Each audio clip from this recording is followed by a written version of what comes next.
dar início à nossa apresentação sobre o experimento de infiltração da água no solo. Eu me chamo Yuri e vou introduzir o assunto falando primeiramente sobre a origem e formação dos solos. Para a gente poder exemplificar sobre o que seria a infiltração da água no solo, faz-se necessário a gente entender o perfil do solo. Desse modo, o trabalho visou demonstrar um experimento que verifica a infiltração da água no solo, como eu já havia dito. A partir disso, vamos fazer a análise desse perfil do solo. Como vocês podem observar na imagem, o perfil do solo parte de uma rocha consolidada, que é denominada rocha-mãe, e a partir da decomposição dessa rocha vai originando outro horizonte, que no caso se chama esse horizonte C, constituído por material não consolidado. Por conseguinte, vem o horizonte B, que é o horizonte onde tem uma acumulação de materiais provenientes dos horizontes superiores, que é o horizonte O ou H, como denominado, e o horizonte A, que possuem maior teor de matéria orgânica e argila, maiores nutrientes no solo.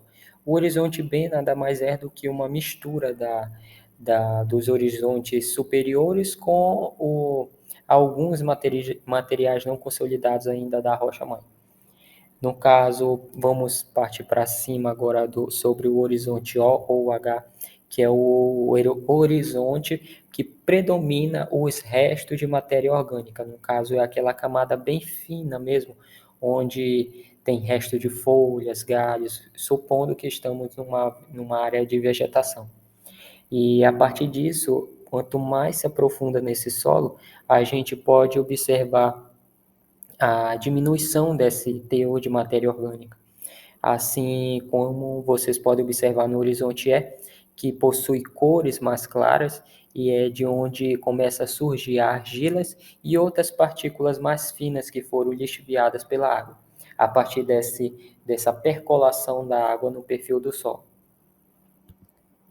Nesse sentido, o objetivo do nosso trabalho visou demonstrar os diferentes tipos de infiltração no solo a partir de amostras coletadas para os solos argilosos, arenosos e solos com alta taxa de composição de matéria orgânica, que mais na frente vocês vão observar com o experimento que os meninos vão apresentar, o Heitor e o Carlos.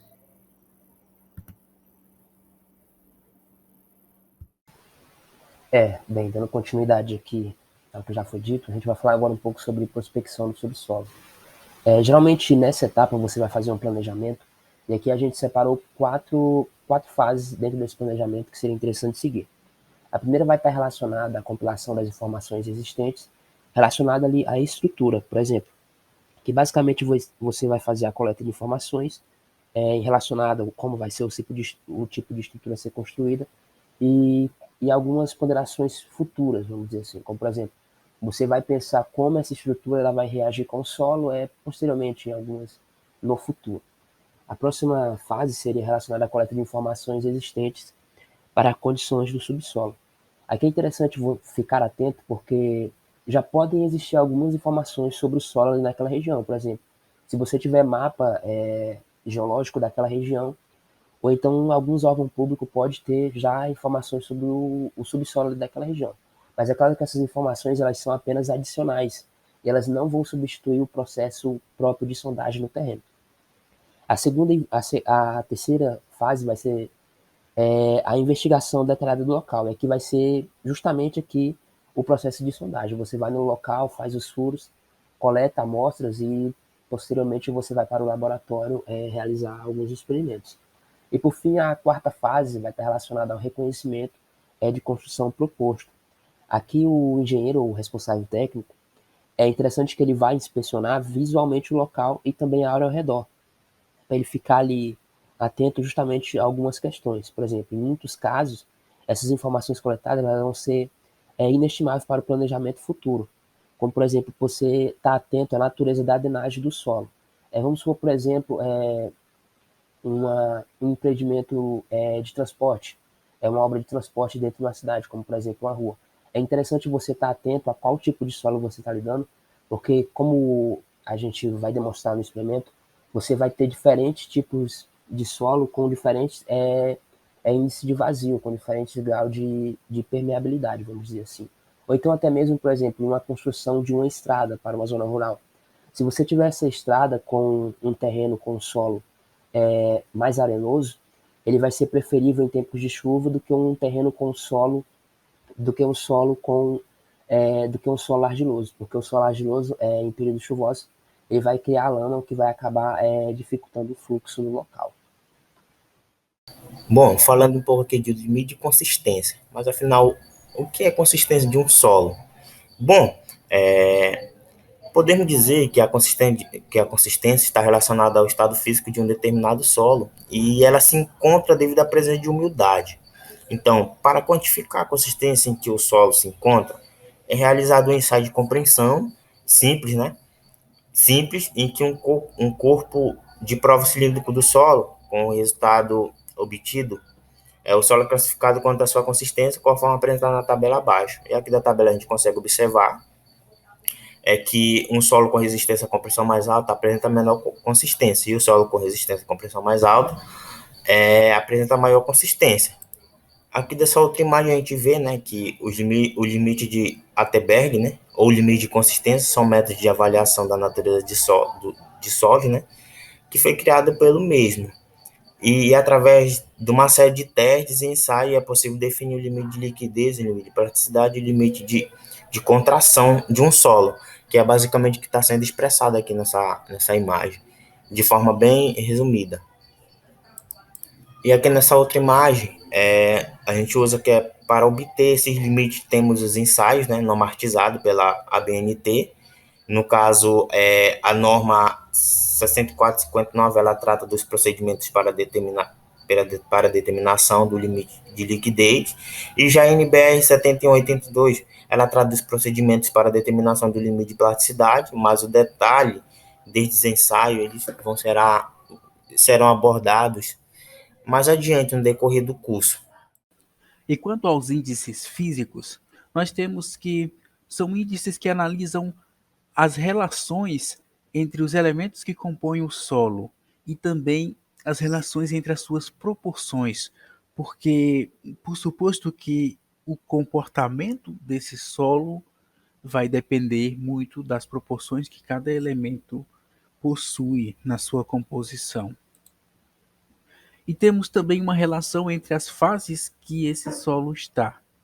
Bom, no primeiro caso, um solo que possui sólidos e os espaços vazios são preenchidos com ar.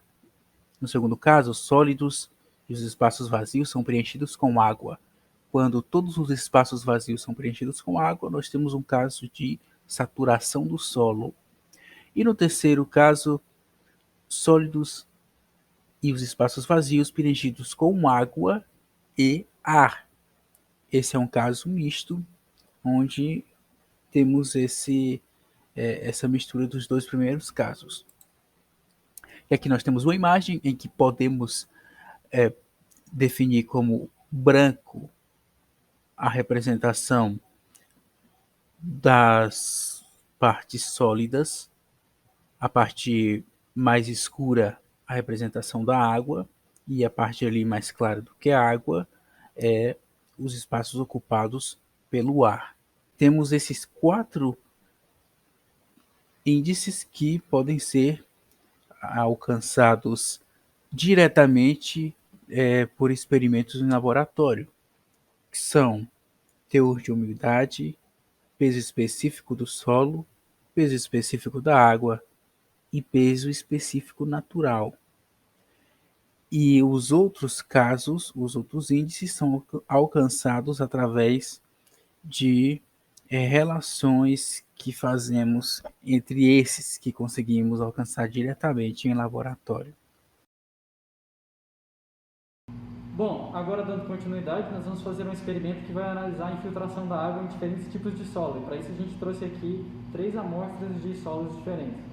Bom, para fazer esse experimento, a gente vai utilizar o solo mais argiloso, que é esse daqui que vocês estão vendo. A gente vai despejar ele aqui nesse recipiente. Vamos fazendo o solo mais orgânico, com essas características mais orgânicas dele nesse recipiente. E vamos fazer com esse solo mais arenoso aqui e vamos também botar no terceiro recipiente ali. Esse daqui é o equipamento que nós vamos estar utilizando. Ele foi feito com garrafa PET, a gente fez um corte nela e colocou aqui como se fosse um funil. A gente tampou o fundo desse funil com um pano que foi amarrado aqui, de forma que o solo não consiga passar, mas a água sim. E agora nós conectamos essas duas partes e esse vai ser o recipiente que serão colocados as diferentes amostras de solo. Então, com as amostras já dispostas em seus respectivos recipientes, podemos começar o experimento de fato. Bom, com a ajuda do meu colega Carlos, nós vamos adicionar a água simultaneamente nos 3 recipientes.